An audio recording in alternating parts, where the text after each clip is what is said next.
On this edition, I'm going to recap the main card of UFC 150. I thought the card as a whole, there were some very entertaining fights.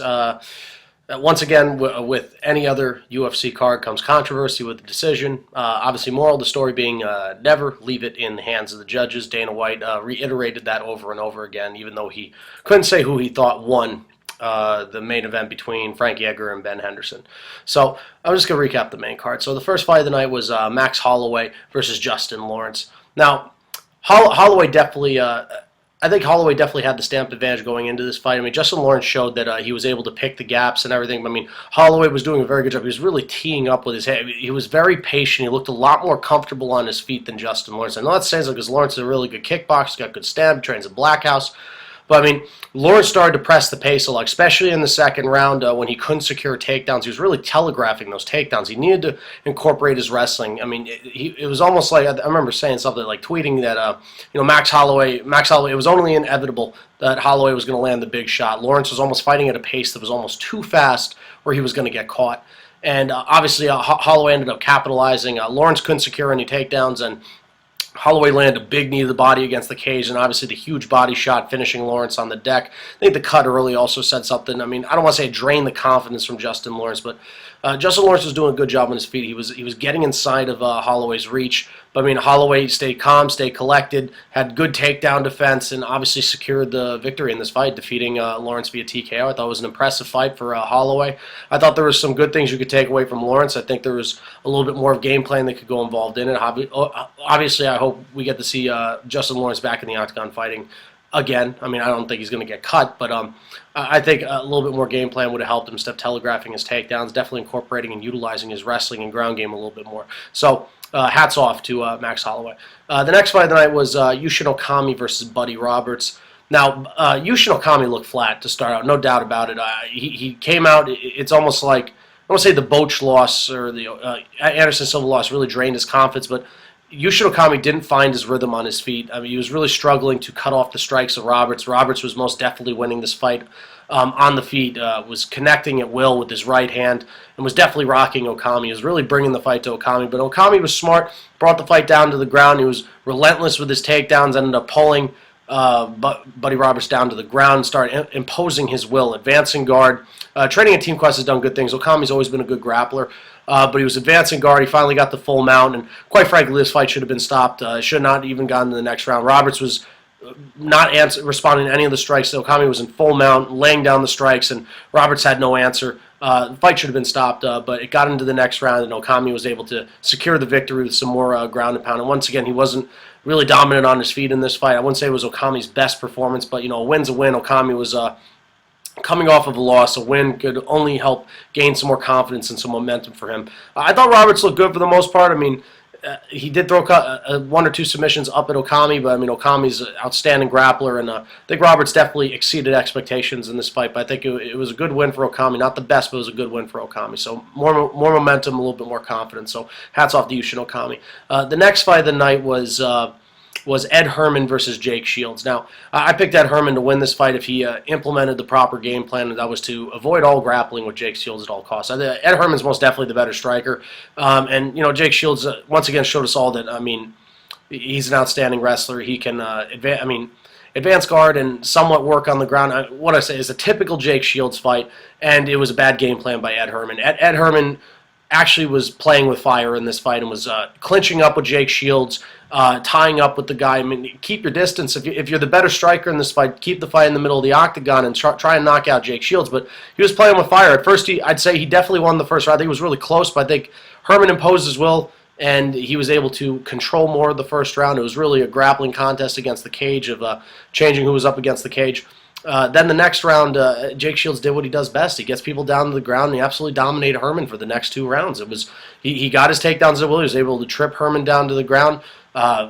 It wasn't the most exceptional fight from Jake Shields. It was really a textbook Jake Shields fight. He was able to it was a good showing of Jake Shields' ground control, which we all know is outstanding, but I wouldn't say it was the most impressive win for Jake Shields. He said he was going to finish him as soon as he got the chance. He did try and lock in a couple submissions, but it was a typical Jake Shields fight. He was able to rain down some ground and pound, incredible ground control. Herman had no answer for it, and most definitely a rightful decision to go to Jake Shields. Actually, I had 29-28. It could have been 30-27 if he didn't score the first round for Herman, but I thought it was 29-28 Jake Shields. So Jake Shields advances on, and who knows who he faces next at middleweight. So once again, typical Jake Shields fight, bad game plan by Ed Herman. Ed Herman kept it standing or tried to keep it in the middle of the octagon. I could have very well seen him knocking out Jake Shields, but that wasn't the case.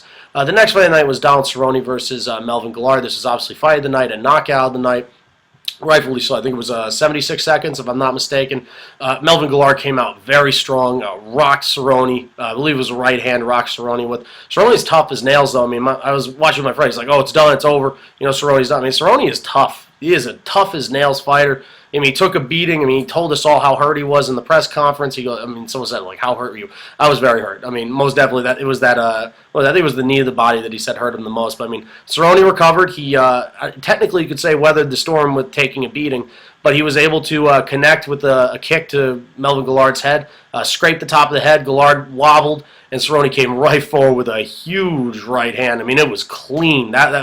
That's as clean as a strike can get. I mean, right to the dome, huge right hand. Cerrone went right in for the rear naked choke, but it wasn't even needed. Melvin Guillard was out cold, and honestly, I think it was a good effort by both fighters. Obviously, Melvin Guillard lost, and once again, another loss for. I mean, obviously he's coming off a win, but I mean, another loss for Melvin Guillard. It's unfortunate. I thought Guillard had a good showing up until the point where he got caught. I think it was a good fight by both fighters. It's unfortunate Guillard lost. Big showing by Cerrone. I think the only fight that really needs to happen now is Cerrone versus Anthony Pettis. I mean, Cerrone's been very vocal about getting this fight to happen, and Anthony Pettis obviously, apparently, nursing a shoulder injury. So hopefully we get to see these two fight. I mean, I think Nate Diaz is getting the next title fight against, obviously, Benson Henderson. I think Cerrone and Pettis fight it out. I mean, those guys could very well be considered the next contender. I mean, whoever wins that fight, I think it would definitely be I think it would be fair if one of those guys won the fight and potentially get maybe the next title fight after Nate Diaz. So, good fight of the night. I mean, Cowboy Cerrone made bank that night, $120,000 going towards the taxes. So,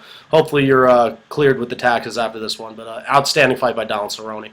The main event of the night was Ben Henderson and Frankie Edgar. And once again, controversy surrounding. I mean, both guys are just so skilled and talented and have so much heart and toughness that it's so hard to judge these fights. I mean, and people are saying that Frankie won it 4-1. People were saying that Benson Henderson won it 3-2. I mean, Frankie Edgar won it three rounds to 2. It was just, and other people were saying it was a draw. I mean, I could see it's just, quite frankly, I mean, this is not me being a Frankie Edgar fan. I scored it. I had it tied going into the final round, and quite frankly, Frankie Edgar won the last round. I had 3-2, Frankie Edgar. But I mean, there's some other rounds that could go other ways. I mean, the third and fourth round, people say were questionable. I mean, you go look at Fight Metric, people are saying that was a draw. You also look at some of the stats of Fight Metric. You say Frankie Edgar won the fight. I mean, quite frankly, Frankie Edgar won the fight. I think he edged out the decision. I want to say he was robbed. I mean, I think it's unfortunate that he definitely put forth more of an effort than Benson Henderson. I mean, these guys come out. I mean, it was back and forth. Benson Henderson had a huge first round. I mean, I think it was more the fact that Benson Henderson had a strong start and Frankie Edgar had a strong finish. That's really what it was.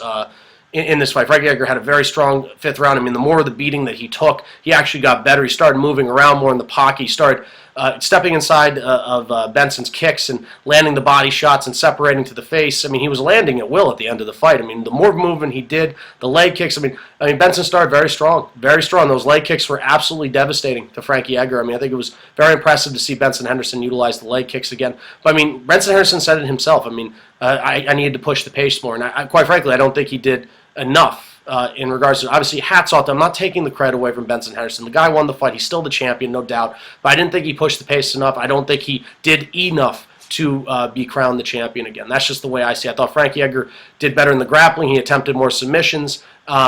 Yeah, some people say that, I mean, Fight Metric is inaccurate and Benson Henderson outlanded, and then Fight Metric saying that Frankie Edgar had more significant strikes. Personally, I think Frankie Edgar edged out the decision. Was he robbed? I mean, I think it's very unfortunate. Frankie Edgar did do a lot, but Benson Henderson's still the champion. He'll be facing Nate Diaz, who personally I think Nate Diaz is going to, if you do not push the pace against Nate Diaz is going to come right after you, and you're not going to make it out of those 5 rounds, regardless whether Benson Henderson's a wrestler, Nate Diaz struggles with wrestlers. But overall, I thought it was a pretty good card. It's unfortunate for Frankie Edgar. Hats off to Benson Henderson, still the lightweight champion, but not for long. Nate Diaz will take that title down the line. And once again, Frankie Edgar will be a champion in the future, whatever division it be.